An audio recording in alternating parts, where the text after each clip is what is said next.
my name is Heather Seaton. You don't have to say hi. Just start. Oh, okay. My name is Heather Seaton. My son is Skylar Thompson. He's in the United States Marine Corps. He's a corporal now, and he's stationed in Camp Pendleton, California.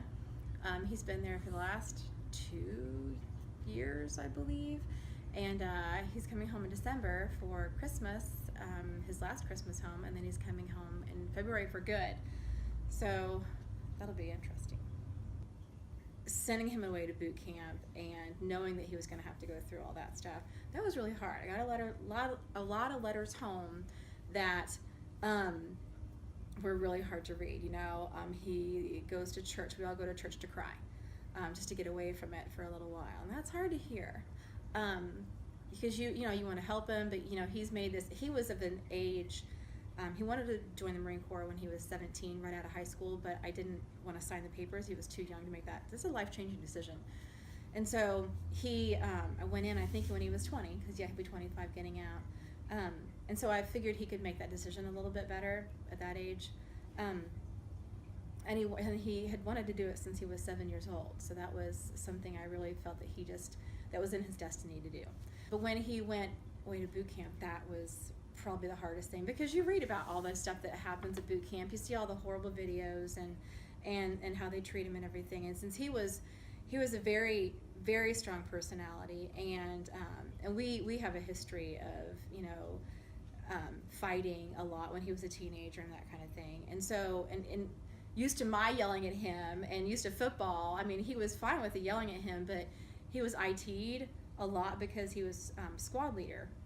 I think that's what they call it. And so he maintained that throughout boot camp, but he had to really earn it. I remember during boot camp, he told me he'd send me letters, whatever, and I wrote him every single day. Like I wrote him every single night. I made sure he had a letter, so he'd get a bunch of letters, once in a while. And but I remember him saying that he could possibly call home at different times, and so my phone was on me like all the time. Like there was no way I was going to miss that phone call. And there was one time that I was outside doing something, and the phone rang, and it was him, and I had literally 20 seconds with him, and that was really cool.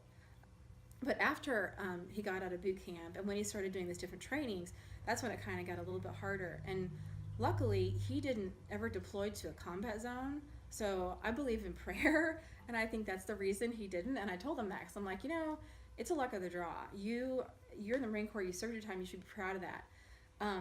But it's basically a luck of the draw. I mean, there's no telling what could have happened to him. Since he was security forces for 2 years, he went to Georgia on a nuke base, and that was scary enough.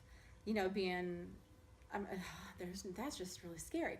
But he learned to be a boss, and I think he was Lance Corporal at that time, and maybe even Corporal at that time. And so he was over people, and I was so proud of him, because he was using Excel, and he was doing all kinds of cool things, and being the supervisory position.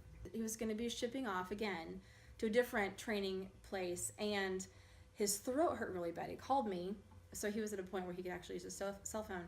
Called me and told me that his throat felt like glass, and he had a fever, and they said that if he had a fever by the next morning, he couldn't go with them. And so, I was in deep prayer that night, demanding God heal my son, and he did. He was fine the next morning, fever had broken, and he could go. But it's like, you can't talk to them, you can't have a relationship with them, because they're so far. My whole idea is, he's 20, in his early 20s, mom shouldn't be right there all the time with him. The apron strings are off, he's a big boy. And so I value the fact that he talks to you first, because that's what a man should do, with whoever he's choosing to be with in his life. And so that has never bothered me. In fact, I've liked that. He and our relationship, when he first went away, he went to Aurora for a semester, and I remember screaming at each other on the phone constantly because he was frustrated. And I think that's the point where he gets upset, because he's frustrated and he doesn't know what to do. And so this entire every single time he'd come home, I could see him more mature, nicer. Every 6 months he'd come home, it'd just be a different kind of Skylar. So now we get to enjoy this wonderful man that's goofy as all get out, and and can enjoy that about himself and be himself and be confident about it and be able to do something. So gosh, have I changed? Oh my goodness. I mean, it's more, I've really been appreciative of the Marine Corps helping him to grow up. And that's how I've just kind of been, you know, every time he comes home, if we have issues or whatever, he leaves, clean slate, come back, you know, just allow him to grow up in the Marine Corps. And I think that's basically how I've changed, just to be a lot more understanding from what he's going through, because I really have no clue because he doesn't tell me anything.